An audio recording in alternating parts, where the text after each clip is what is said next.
God willing, they will get what they deserve. And they're able to do this because we're a country of idiots.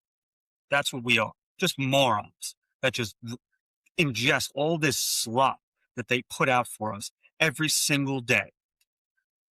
All this propaganda that you just have to just even have a slight thought of your own and you can see right through it. But majority of this country is too stupid to understand that.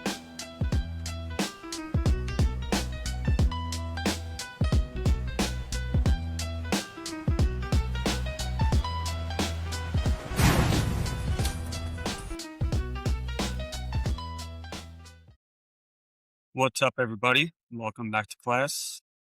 And it ain't gonna be a happy one. You know, the best congressman in America, Thomas Massey from Kentucky's 4th District, was just defeated in his primary by, let's face it, Israel First, AIPAC, just billionaires that have absolutely taken control of our government.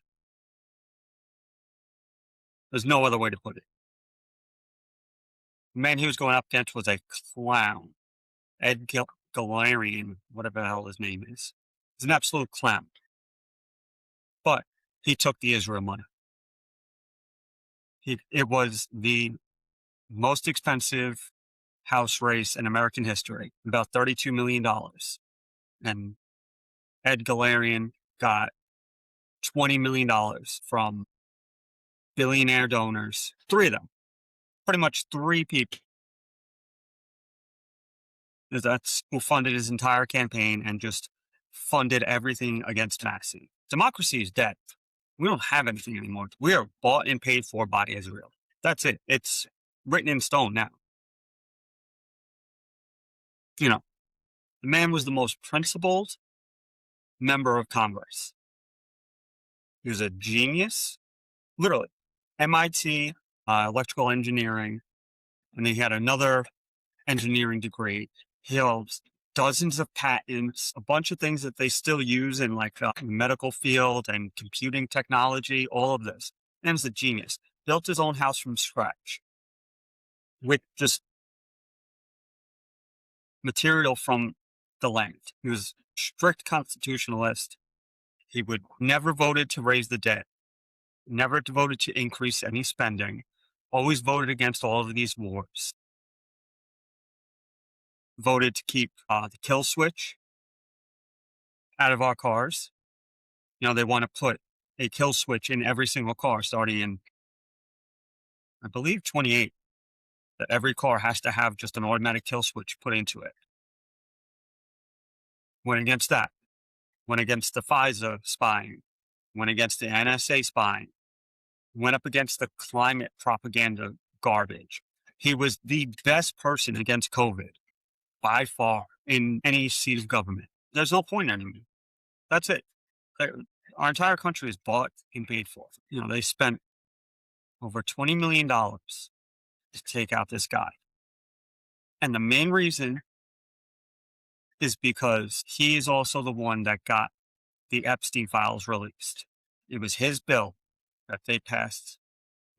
Finally, kicking and screaming, he dragged all of the House, the entire House, to vote yes to release the files. As much as Mike Johnson tried to hide it and all these other pedophile protectors tried to keep it hidden, tried to stop him, he and his co-sponsor Ro Khanna, they're the ones who got those files released. That DOJ still hasn't released.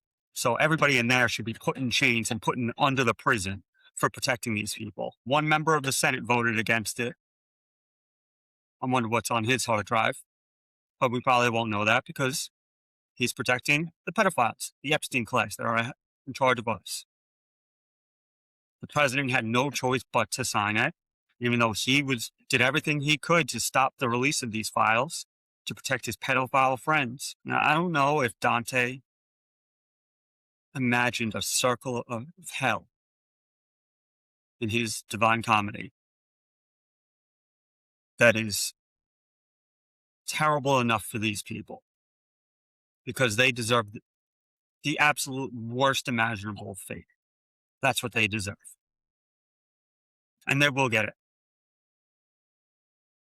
God willing, they will get what they deserve. And they're able to do this because we're a country of idiots. That's what we are. Just morons that just ingest all this slop that they put out for us every single day. All this propaganda that you just have to just even have a slight thought of your own and you can see right through it. But majority of this country is too stupid to understand that. If you look at the breakdown of the election and how the voting went, it's a primary, so not many people turn out, but the ones who do are the old people, the 55 and up, the 60 and up, the boomers. And today we're going to go hard against them. I got family who are boomers who watch this show, who, support me, and I appreciate them, but we're going hard against the boomers today because they are the worst thing that ever happened to this world, the worst generation, and they have destroyed our country. Every terrible situation that this country is in can be traced right back to that. Them and the silent generation. Tail end of that, the World War II generation. And they're the ones that just sit there in their 2 or 3 homes that they tell us that I afforded a house I was just bagging groceries and I could buy a house and support a family and this and that. Yeah, that was before you got your hands on the economy. That was before you were able to destroy it for the rest of us. And that's everything that they've done every single day for their entire lives. Early Gen X ain't no better. Most of Gen X is just apathetic. They just gave up on even caring about anything. So the boomers just kept on screwing the rest of the country over and over because they were too stupid, too silent, too apathetic to try to fight against them when they were younger. I'm going after everybody today. There's nothing is off limits. We're a Zionist occupied government. You heard about the Zog, and that was always a big conspiracy. Nope, it's not a conspiracy. It's evident right today.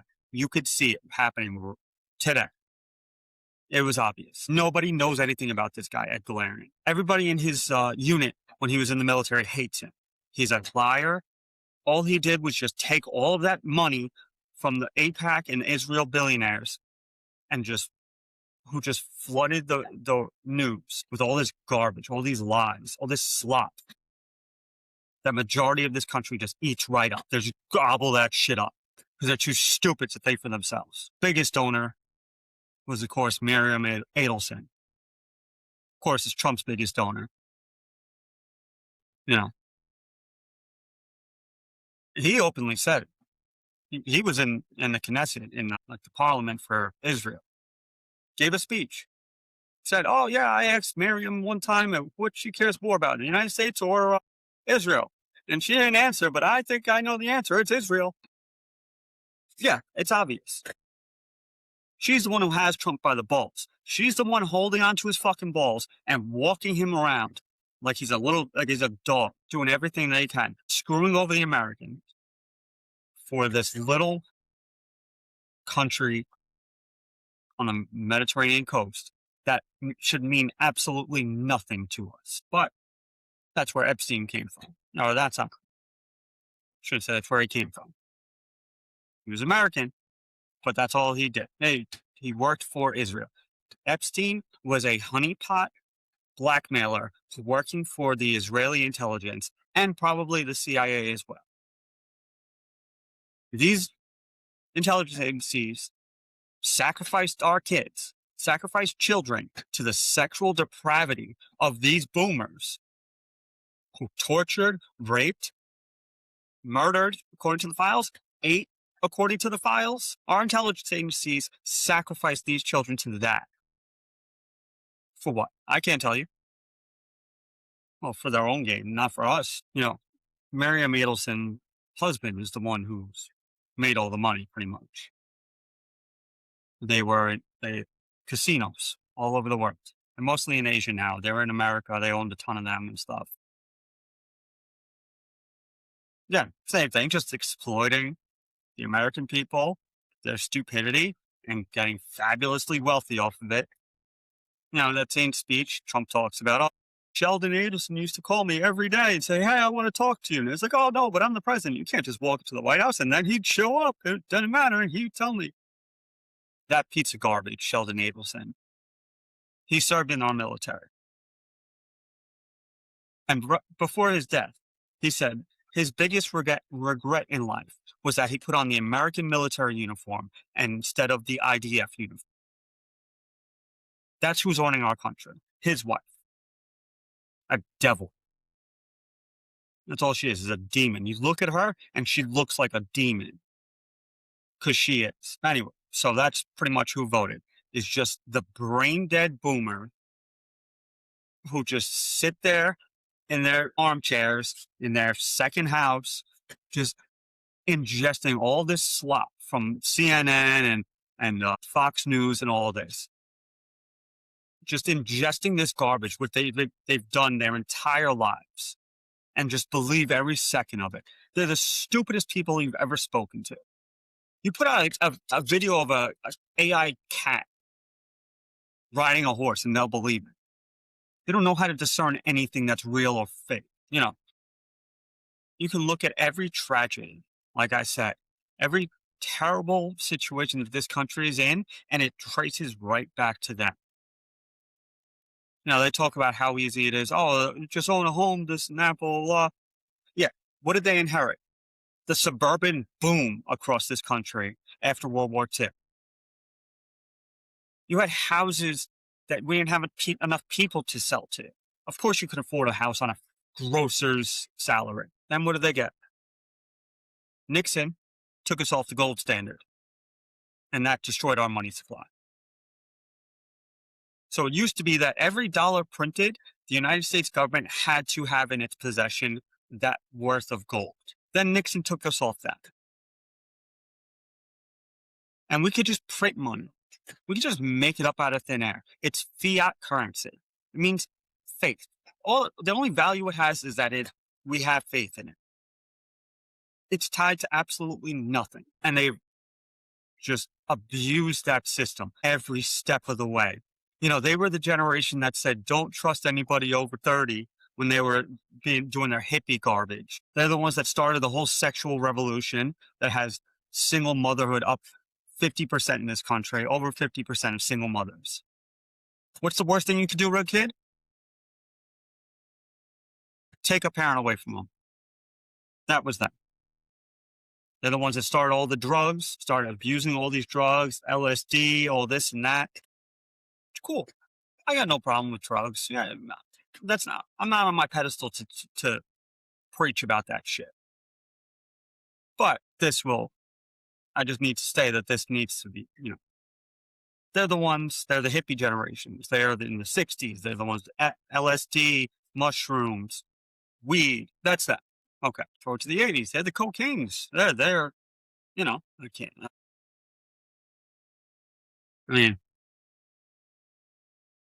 Start with taking us off the gold standard. And you can just see the printing, the national debt just starts slowly peaking, slowly going up. And who do they elect in the 80s? Oh, good old boy, Ronald Reagan. Oh, yeah, the great Republican, this and that. What do we have? We had a ton of illegal immigration happening, right? What did Ronald Reagan do to stop that? Oh, let's give them amnesty. Yeah, no, they're all Americans. It's fine. So what did every president do after that? Oh, no, we'll just give them amnesty. That's how you have a country flooded with 10, 15 million illegal immigrants. Who, like I said in my previous episodes, I've been in a restaurant my whole life. I've worked with illegal immigrants my whole life. I don't have an issue with them personally. But 10 to 15 million of illegal immigrants flooding the country does nothing but drive up food costs, housing costs, it drives down the quality of schooling. You cannot just influx all of these people in without some economic effect. And in the 90s, what we have started The only thing I will give them is that, to backtrack a little bit, is that they were also the Vietnam generation. They were the ones who were sent to go die in a jungle in Vietnam by the silent generation. You know, the anti-communist, all this garbage, McCarthyist. They're the ones who were sent to go die in that jungle. But they were also too stupid to learn from that. Throughout the 80s, they didn't want to do that. They didn't want to fight. As soon as the 90s came, as soon as they were aged out of going to fight in the wars, what did we start? That's when the endless wars started.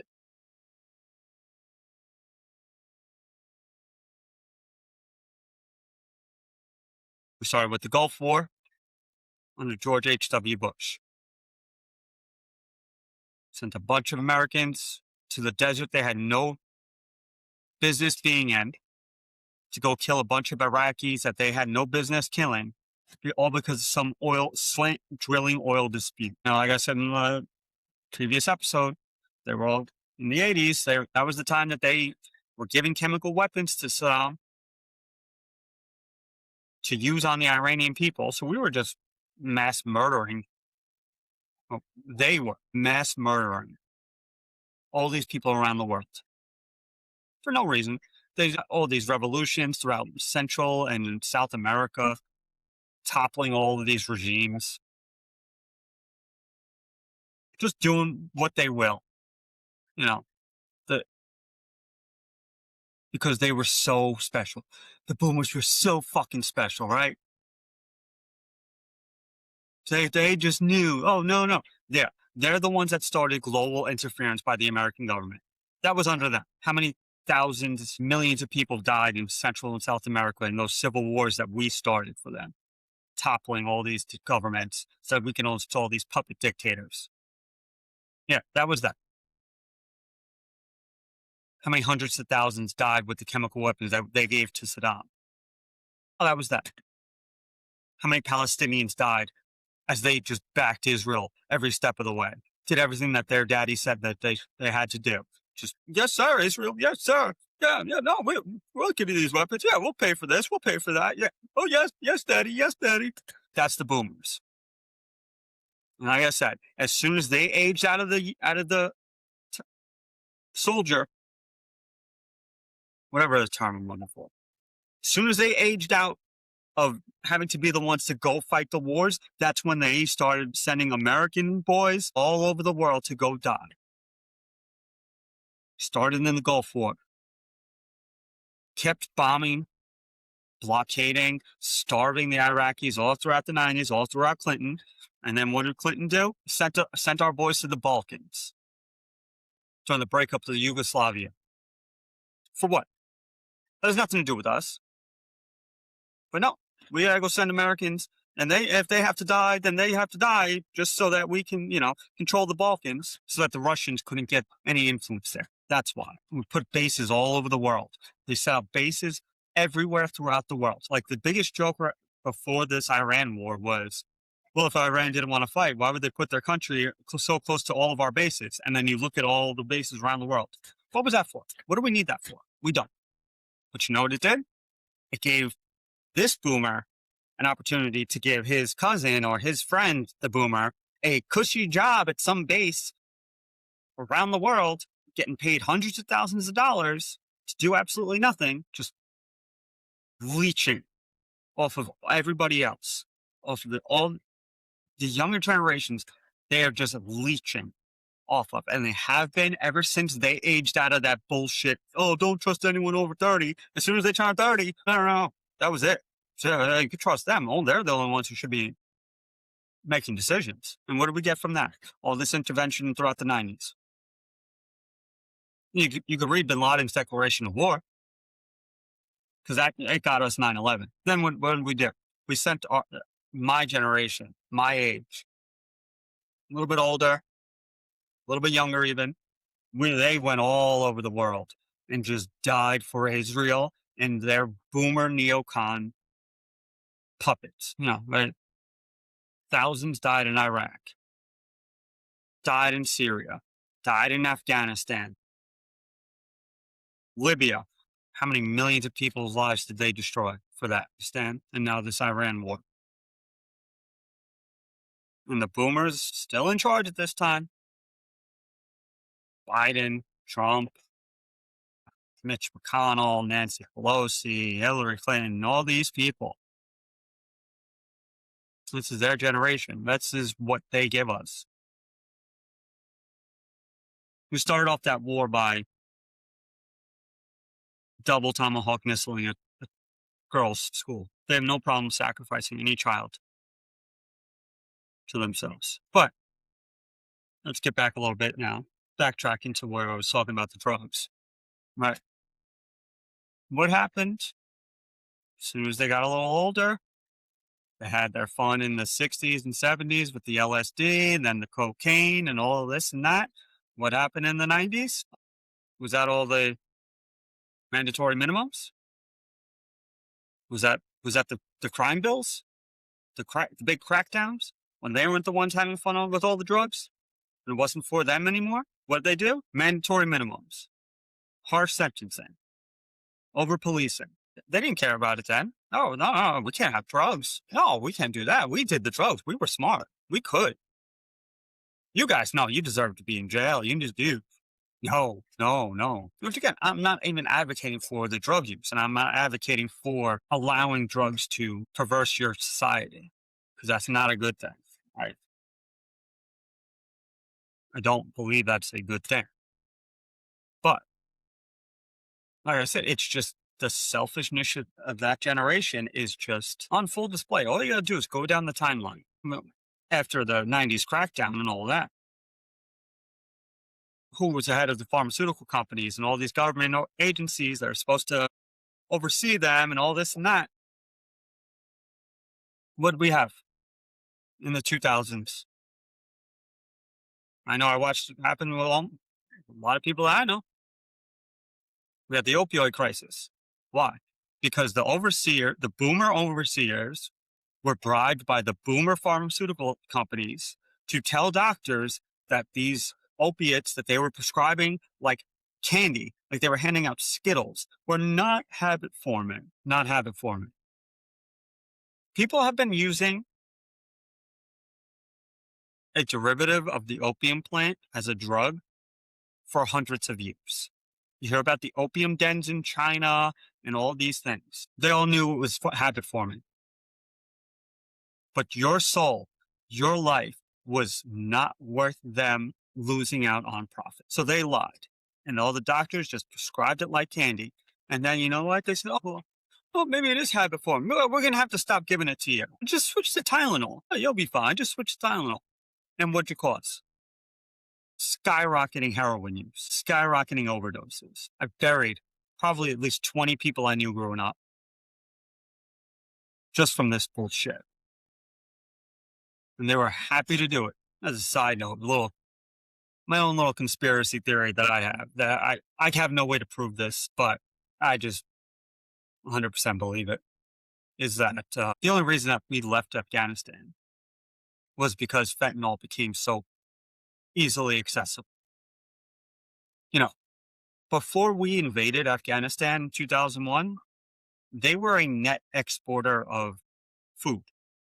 They exported food to Pakistan, I believe Iran, and a few other countries in the area. Like they grew so much food there. Once we invaded and then took out the Taliban, who had outlawed the growth of poppy, which is what you get opium from. Opium, opiates, heroin, methadone, I believe, is from that as well. Not methadone, yeah. The painkiller, whatever it is. That's that you get in the IV in the hospital, the real serious one. I can't draw on a blank here. Anyway, that's where it comes from. And they went from being less than a 1% like total opium, poppy, like in the world supply to over 91% of the world supply of heroin and opium and opiates for 20 years, pretty much. And that's how long we were there. For 20 years, they became over 90% of the world's supply of that. And then I truly believe that the only reason why that stopped was because fentanyl could be made in a lab and you don't need to grow those poppy fields anymore. So fuck the Afghani people. They can go back to being under the Taliban. We don't care about that. We'll still pay the Taliban millions of dollars a day, though. That's a boomer deal for you right there. Let's talk about a little bit of economics, though, with the boomers as well. Now, like I said, they came off the gold standard and they just played this country like it was a casino. Well, first, once they kind of got promoted out of these lower level positions that they were in as young people, as every young person is, that's when all these, all these free trade agreements started springing up all over the world. And we could just trade for free and bring these in. And trying to put this the correct way. As you could tell, like my other ones, I have a little bit of a script that I go off of. This episode, I had to get everything off my chest completely freely. So I'm going to pause. I'm going to think. I'm going to screw up. There's no script for this one. I was too angry to even try to begin one. But anyway, I'm trying to say how to put this correctly, because as a libertarian, I do believe in free trade. But there's a point at which the leadership of these companies exploited it to a level which was detrimental to Americans. So, and I'm really not sure how to balance it. This is actually something that I've been a little bit personally struggling with, debating with myself is free trade the best thing? Because now I see the fruits of it and it hasn't been good. So can that be stopped? And what I'm talking about is the exportation of labor. As soon as the big boomers phased out of needing a low skill labor positions and moved up into these middle management, HR, upper management positions, these cushy office jobs, and that's when cheap labor got exported to the rest of the world. China, Mexico, India, Vietnam, all that. And at the same time, we spoke about it before, was the importation of all these illegal immigrants, allowing all these illegal immigrants to come in here. So not only do you have less of a job opportunity for low skill Americans, low skill doesn't mean dumb or anything like that. 16-year-old, 17-year-old is a low skilled worker. He doesn't know how to work. But any position that he could get into, now he has to compete with somebody who's going to work off the books for a lot cheaper and a lot longer hours, lower standards. So you have management shuttering factories on one side and sending it out to the rest of the world. And on the other side, you have management and whatever, bringing in all this unskilled labor that's just cheaper, and it's going to drive down the price of labor. That happened as soon as the boomers phased out of those positions. Because again, they will sell out the rest of the country. Every younger generation is there to serve the boomers. That's all they care about, is themselves. They're the most selfish, egotistical, narcissistic generation that ever existed. And the world would have been a better place had we just skipped that. It'd be a much better place. They started playing all these bullshit games with the free casino of the money printing. Start playing all these bullshit games with it. What did we have in the 90s? What's that, a dot-com bubble? There you go. People lost their entire fortunes in the 90s because they just turned the economy into a casino. And that's all it is today. Talking about the war on terror, right? The terror wars. I think we spent like $16 trillion on that. And then once they got into these high level positions, managerial, CEO, this and that, the C-suites, what did we get?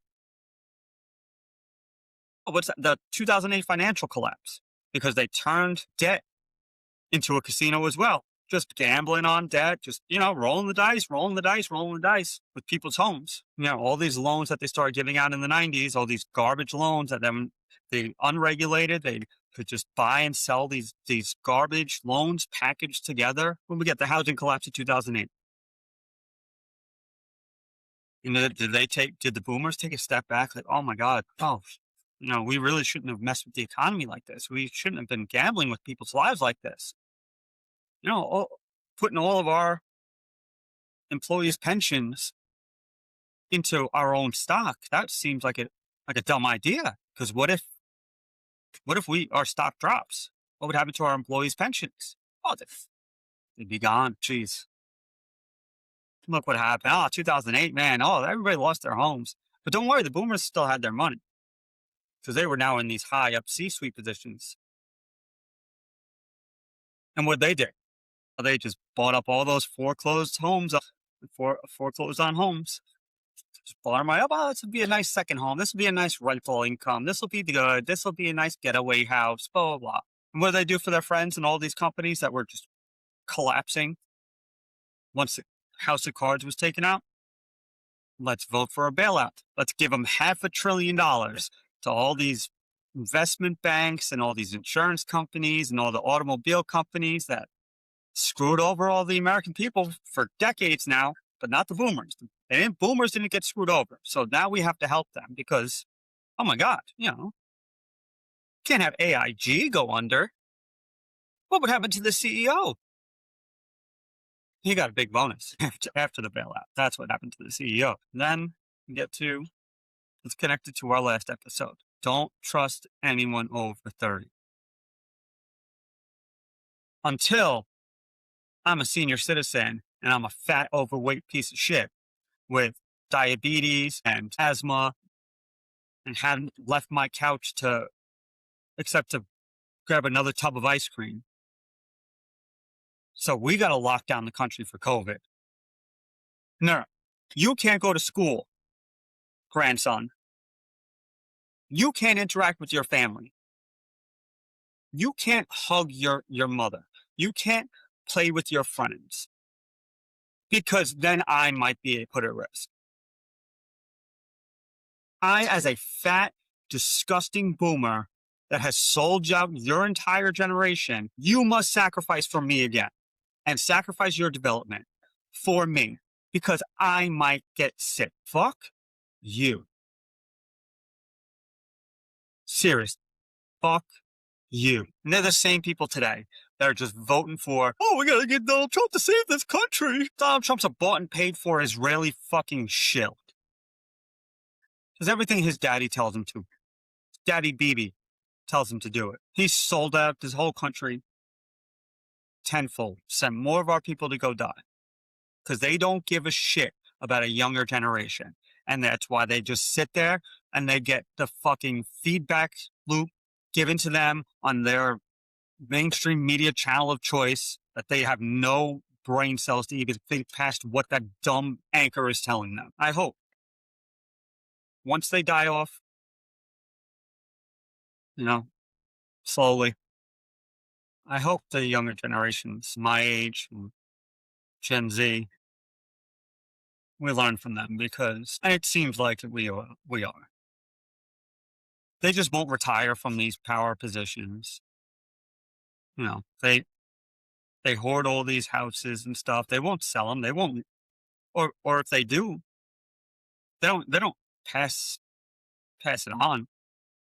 No, they sell their homes and then go in their retirement. We're going to go just live on a beach somewhere and just live off of that. And, it's my time. You see all these articles that started coming out like 5-10 years ago about how, as a boomer, it's retiring means putting me first finally.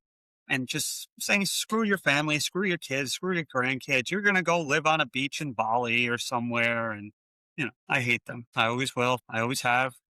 I'm polite. It was ingrained in me to respect my elders, but my elders have destroyed this country. Actually, I never got to my point. Well, COVID, we spent another, I think it's another 6 trillion during that. 80% of all money that's ever been printed has been printed since 2000. So actually, Thomas Massey had a great demonstration in Congress. He held up a glass and it had like that much soda in it. And he says, what is this? And I forget who was in Congress that day testifying. What is it? It's Coke. He goes, all right. Now, what happens if I do this? And he poured some water in it. And he diluted it. He goes, yeah, you're right. It's called dilution. And that's what you're doing to our money every time you print more dollars. And, he kept doing it. So what happens to the soda that's in there? Gets watered down, becomes less soda, less valuable. That's what happens to our money as it gets printed. So now that they are retiring and getting to this age, no, we can't. You can't cut Social Security. Or you can't cut Medicare. No, you can't do that. Why? So we have to pay for their retirement now, as well as taxpayers, because they just bought into the Ponzi scheme that is Social Security and all this bullshit. It's literally a Ponzi scheme. You can look up the definition of a Ponzi scheme. It's an investment that starts by, somebody takes in the money and then gets more people to invest and takes a portion of that second investment to then give to the first investors as like, oh no, here, look, this is our dividend. This is our payoff. And you just keep getting more and more investors and you just pay off the, whoever was in line, the first investor, second, third, fourth. So you just keep it going like that. The Ponzi scheme fails when it fails to get new investors. But by law, we have to keep investing in their Social Security. So we are paying the boomer investors who paid for their previous generation. Not even really.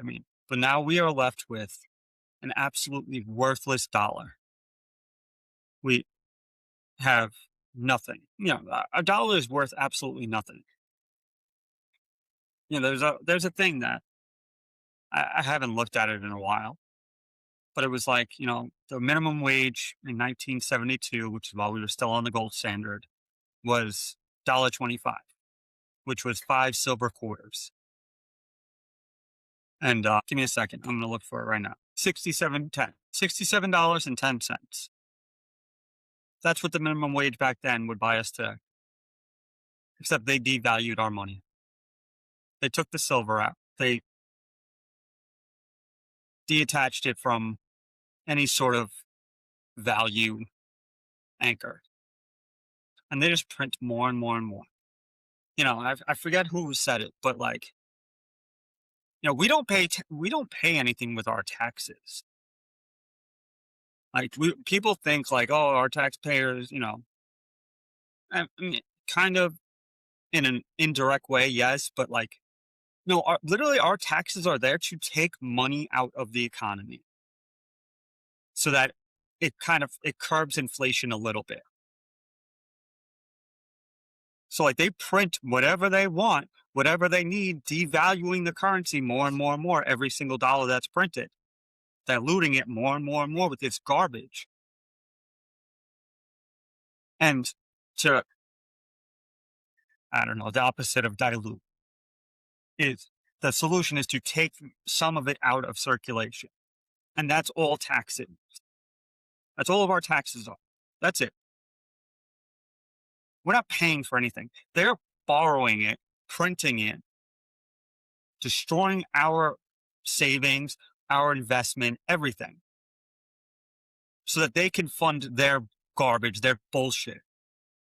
If Americans actually had to pay for what our government does, we would not stand for it. And they know that.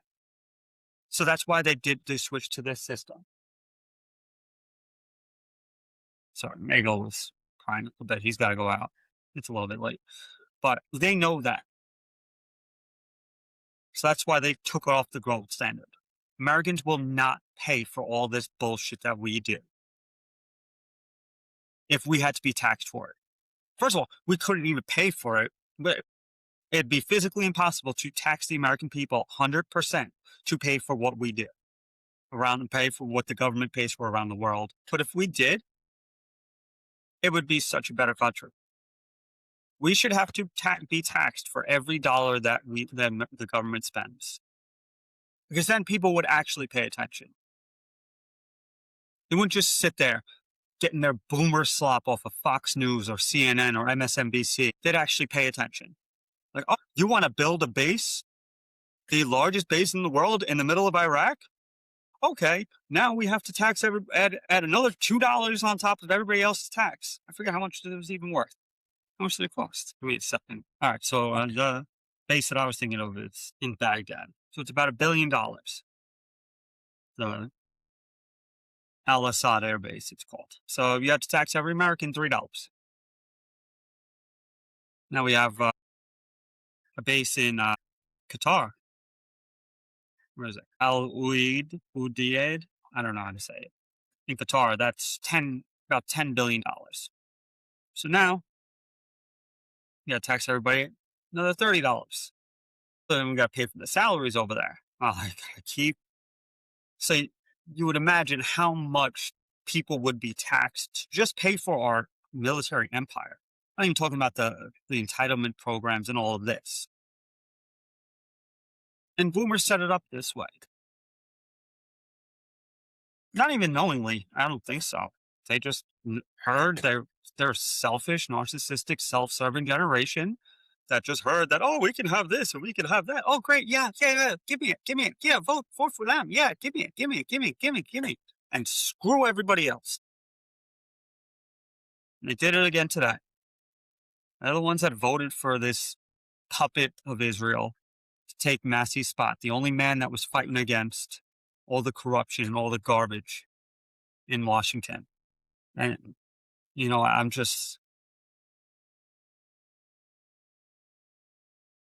disheartened, disgusted.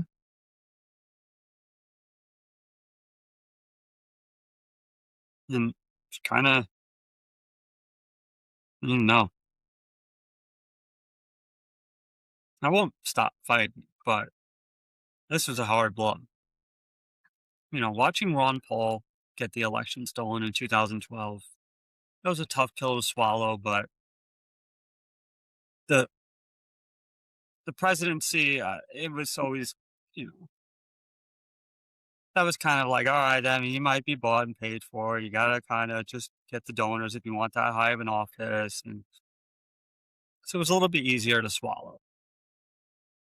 Kentucky's 4th district, man. Logistically, that's not important. But it is important to get the only man in the Republican Party that's fighting against the Israeli machine that's just eating our government up day after day. You go against them and go against the Epstein class, that's what they're going to do. They're going to pour $25 million into your district and get you out. So that's why I think he's doing it. I hope he's doing it. But I think Trump has killed the Republican Party, because I don't know anybody my age, even in their 40s, who believes in this stuff. It's only stupid boomers that watch nothing but TV news and believe everything that the pretty blonde on Fox says. Speaking of Fox, I just remembered, the Secretary of War, Pete Hegseth, who came from Fox News. Fucking moron. Piece of shit.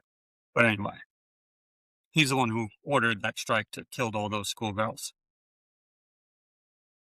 Hopefully God judges him accordingly. But he flew to Kentucky yesterday to campaign for this guy, Ed Gallarine, or whatever his name is. So the House controls the purse, right? Like the House votes for funding. That's how the founders set up the Constitution, because they wanted it in the hands of the people. So it's in the House of Representatives that all funding gets passed. So having the Secretary of War who's spent, I think it's close to $100 billion on this Iran war, and has proposed a $1.5 trillion budget for the military next year, is actively campaigning for a House member. That seems like a conflict of interest to me.